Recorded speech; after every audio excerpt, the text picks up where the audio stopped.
नगर निगम की बड़ी कार्रवाई देखने को मिली है, जहां 37 दुकानों को सील करने के आदेश दे दिए गए। तौकीर रजा के करीबी डॉक्टर नफीस की दुकान है ये, और वक्फ की जमीन पर कब्जा करके दुकान बनाई गई है। आपको बता दें, डॉक्टर नफीस अभी फरार चल रहा है। डॉक्टर नफीस के इंस्पेक्टर के हाथ काटने की धमकी इसकी तरफ से दी गई थी, और यह बड़ी खबर हम आपको बता रहे हैं।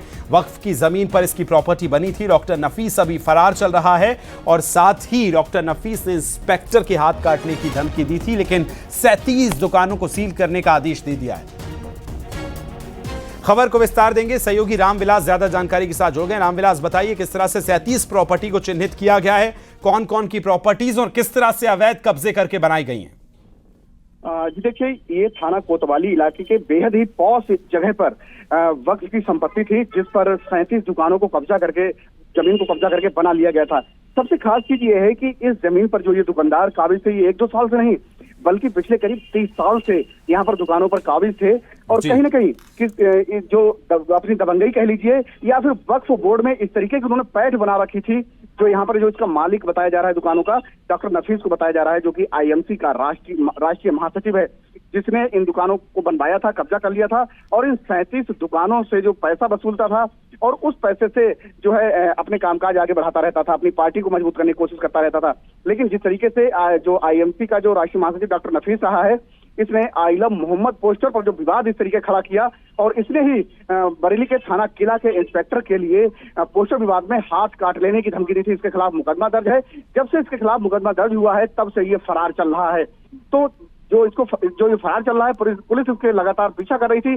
जांच की तो नगर निगम ने पाया कि डॉक्टर नफीस ने जो बरेली नगर निगम में जो तो वाकई इस तरह से किस तरह से अवैध कब्जे जो किए गए हैं वो भी सामने आ रहे हैं। 37 प्रॉपर्टी चिन्हित की गई है। रामविलास, बहुत शुक्रिया तमाम जानकारी के लिए। आजम खान ने शाहिद सिद्दीकी के आरोपों को खारिज कर दिया है। कहा कि शाहिद सिद्दीकी शायद समझ नहीं पाए। जेल में मुख्तार को जहर देने की खबर सुनी थी, उसके बाद मैं खुद भी सचेत हो गया था। जेल के खाने से बचता था, यह भी आजम खान की तरफ से कहा गया। नींबू से अचार खुद बना लिया करता था, और शाहिद सिद्दीकी ने स्लो पॉइजनिंग की बात कही थी। ये बात भी आजम खान की तरफ से कही गई है। मुख्तार को जहर देने की खबर सुनी थी, ये भी कहा गया है। नहीं, शायद उनके कुछ समझने में गलती हुई।